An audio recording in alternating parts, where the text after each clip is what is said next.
We're also seeing some more movement in the volatile Republican presidential race. With less than 2 weeks to go before the Iowa caucuses, Ron Paul shoots to the top of the pack with 28% support in a new poll of likely GOP caucus goers. Paul is just 3 points ahead of Newt Gingrich. Within the poll sampling error, Mitt Romney gets 18% in the Iowa State poll, and Rick Perry 11%.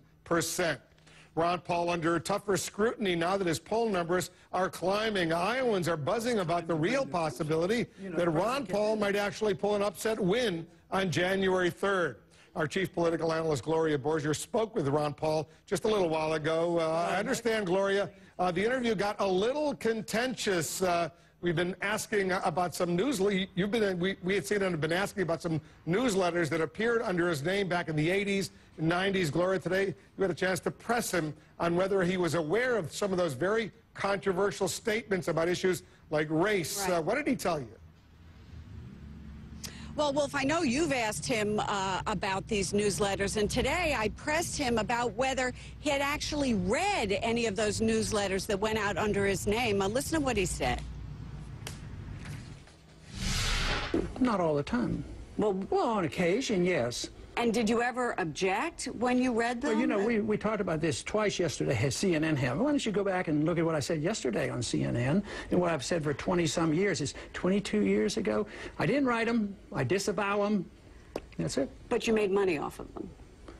I was still practicing medicine. That was probably why I wasn't a very good publisher, because I had to make a living. But there are reports that you made almost $1 million off of them in 1993. Oh, I'd like to see that money. So you read them, but you didn't do anything about it at the time. I never read that stuff. I've never read it. I was probably aware of it 10 years after it was written.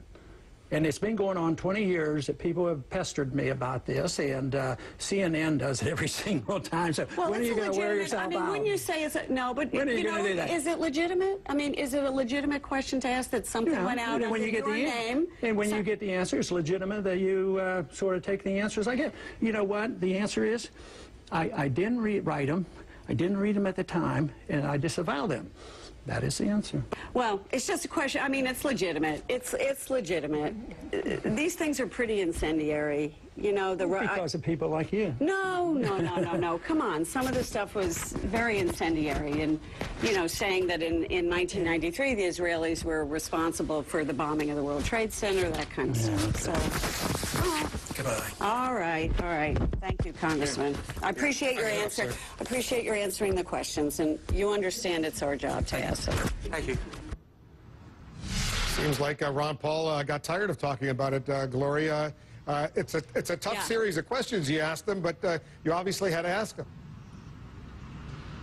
Well, I did have to ask them. He clearly thinks it's irrelevant. He thinks it's been asked and answered, that these newsletters went out over 20 years ago, and he said he had nothing to do with them. So it's clearly a question he'd rather not be asked. Laura, you also pressed him on the negative advertising he's been airing in Iowa, and a lot of it aimed at Newt Gingrich. He's accusing Newt Gingrich of, quote, serial hypocrisy. Gingrich has vowed to go positive, stay above it all. What did Ron Paul have to say about that? Well, he says that he doesn't consider his ads negative at all. He said he's just taking on Newt Gingrich on the issues. Listen to what he had to say. You're running a lot of negative ads, particularly against Newt Gingrich, accusing him of serial hypocrisy, which is a personal charge. Would you be willing to stop running those ads? No. Why not? Because I don't consider them attacking him unfairly. I mean, it just points out the position he's been on. That's my job, to show what my opponents do. They flip-flop around and they change position. And if the media won't do it, I should do it. What about this notion of super PACs, these outsiders coming into Iowa, spending millions of dollars on behalf of certain candidates? Do you like the idea of that? No, but I don't want to write a law that says people aren't allowed to spend the money the way they want. What I want to do is eliminate the environment. I want to eliminate the auction. The government has a big auction. They steal money, then they pass it out, and they give the incentives. So regulating expenditures in campaigning is like regulating lobbyists. I don't want the regulations because people have a right to petition their government. The problem is big government having too much power and too much control and too much to auction off, and therefore the incentives are too great. Wolf, it's clear that he doesn't like the idea of these super PACs, that he believes they're run by the special interests, which he also doesn't like.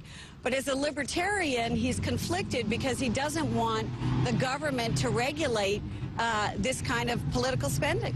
What's the Ron Paul message, Gloria, that clearly is resonating with a lot of folks in Iowa? You know, we were an event with him today in Mount Pleasant. He had a full house, about 200 people here. And he got a standing ovation, Wolf, because the message that people like, that Ron Paul delivers, is that government spending has gone out of control, that we ought to stop spending overseas, we ought to focus on reducing our debt, and that big government is not the answer to our problems. And people here applauded him again and again when he gave that answer to their questions. Good stuff, Gloria. Thanks very much.